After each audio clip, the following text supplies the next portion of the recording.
വർഷങ്ങളായുള്ള സേവന പാരമ്പര്യവുമായി Mani sons super market Ottupara. ഉപ്പുതൊട്ട് കർപ്പൂരം വരെയുള്ള പലചരക്ക് വ്യഞ്ജനങ്ങൾ ആവശ്യാനുസരണം തിരഞ്ഞെടുക്കാൻ Mani sons super market. Branded അരികൾ, പ്രമുഖ കമ്പനികളുടെ ബിരിയാണി അരികൾ, ബ്രാൻഡഡ് കറി പൗഡറുകൾ, സ്പൈസസ്, ഡ്രൈ ഫ്രൂട്ട്സ്, എസൻസ് എന്നിവയും സ്റ്റീൽ, അലുമിനിയം, പ്ലാസ്റ്റിക് തുടങ്ങിയ ഹോം അപ്ലയൻസിന്റെ വിപുലമായ ശേഖരം. വ്യാപാരികൾക്കായി ഹോൾസെയിൽ സംവിധാനം. എല്ലാവിധ പലചരക്ക് സാധനങ്ങളും ഒരു കുടക്കീഴിലൊരുക്കി നിങ്ങളെ സ്വാഗതം ചെയ്യുന്നു മാണി സൺസ് ജില്ലാ ആശുപത്രിക്ക് സമീപം ഓട്ടുപാറ, വടക്കാഞ്ചേരി. Phone number 9072303443 8078417443.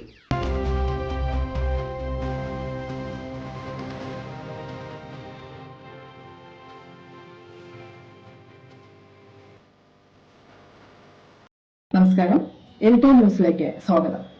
സ്വതന്ത്ര ഇന്ത്യയുടെ ചരിത്രത്തിലാദ്യമായി ലോക്സഭാ സ്പീക്കർ പദവിയിലേക്ക് മത്സരത്തിന് വഴിയൊരുങ്ങി. NDA സ്ഥാനാർത്ഥിയായി ഓം ബിർളയും ഇന്ത്യൻ സഖ്യത്തിന്റെ സ്ഥാനാർത്ഥിയായി കൊടിക്കുന്നിൽ സുരേഷും മത്സരിക്കും. ബുധനാഴ്ച 11 മണിക്കാണ് ലോക്സഭയിൽ വോട്ടെടുപ്പ് നടക്കുക. സ്പീക്കർ, ഡെപ്യൂട്ടി സ്പീക്കർ പദവികൾ സംബന്ധിച്ച് ഭരണ പ്രതിപക്ഷ നേതാക്കൾ നടത്തിയ ചർച്ചകൾ സമവായത്തിലെത്താത്തതിനെ തുടർന്നാണ് മത്സരത്തിലേക്ക് നീങ്ങിയത്.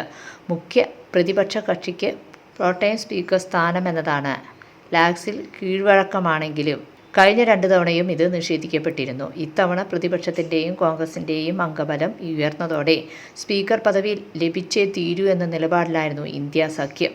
രാവിലെ മുതൽ കേന്ദ്ര പ്രതിരോധ മന്ത്രി രാജ്നാഥ് സിംഗ് പ്രതിപക്ഷ കക്ഷികളുമായി ചർച്ച നടത്തിയിരുന്നു. ഓം ബിർളയെ സ്പീക്കർ പദവിയിലേക്ക് പിന്തുണയ്ക്കണമെന്ന് രാജ്നാഥ് ആവശ്യപ്പെട്ടു. എന്നാൽ ഡെപ്യൂട്ടി സ്പീക്കർ പദവി വേണമെന്ന് ഖാർഗെ അടക്കമുള്ള ഇന്ത്യ സഖ്യ നേതാക്കൾ നിലപാടെടുത്തു. എന്നാൽ അക്കാര്യം പിന്നീട് ചർച്ച ചെയ്യാമെന്നായിരുന്നു രാജ്നാഥ് സ്വീകരിച്ച നിലപാട്. തുടർന്ന് KC വേണുഗോപാൽ അടക്കമുള്ള നേതാക്കൾ BJP നേതൃത്വവുമായും സംസാരിച്ചു. ഡെപ്യൂട്ടി സ്പീക്കർ പദവി വിട്ടുനൽകുമെന്ന് BJP നേതാക്കൾ ഉറപ്പു നൽകാതായതോടെ മാവേലിക്കര MP കൊടിക്കുന്നിൽ സുരേഷ് നാമനിർദ്ദേശ പത്രിക സമർപ്പിക്കുകയായിരുന്നു. ഇതിനിടെ DMKക്ക് ഡെപ്യൂട്ടി സ്പീക്കർ പദവി നൽകി പ്രതിപക്ഷത്ത് വിള്ളൽ സൃഷ്ടിക്കാനും BJP ശ്രമം നടത്തിയിരുന്നു.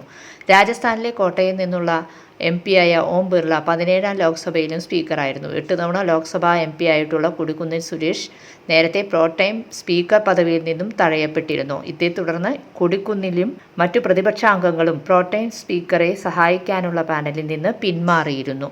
News desk any time news. കൂടുതൽ വാർത്തകൾക്ക് ഞങ്ങളുടെ ചാനൽ സബ്സ്ക്രൈബ് ചെയ്യുക, ഫേസ്ബുക്ക് ഫോളോ ചെയ്യുക. വാർത്തകൾ വേഗത്തിലറിയാൻ എനി ടൈം ന്യൂസ്.